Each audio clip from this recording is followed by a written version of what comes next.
Well, it's abundantly clear that Pat Carrigan's tackle on Saturday night on Jackson Hastings was a dangerous, dangerous tackle. May not have been a conventional hip drop by the word of it, but the NRL do have to come down very hard on this sort of tackle. Now, we know that hip drops, for the most part, are not an intentional tackle, as you may see with a swinging arm or something of that. Sort of description, such as Thomas Burgess's tackle on Saturday evening against Cronulla there. He's only got away with 1 week on that, so that was quite surprising. But what we're going to see tomorrow night on Tuesday is Pat Carrigan face the judiciary.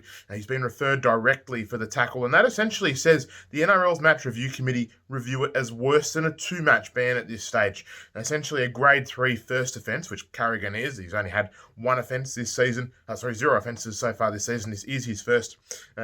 The maximum penalty for that with an early guilty plea is 2 matches. So the NRL have looked at that tackle and decided at this stage it is worse than the minimum penalty, the maximum penalty that he could receive on a grade 3 charge, which is a good start for the NRL because they do need to ban or outlaw, rub out this sort of tackle. We saw, of course, in the preseason, St George Illawarra Dragons second rower Tyrrell Fuimaono, he copped a 5-week ban. Of course, that was still when loading and carryover points existed on a grade 3 charge. He ended Hayes Dunster's season with a very similar looking hip drop style tackle.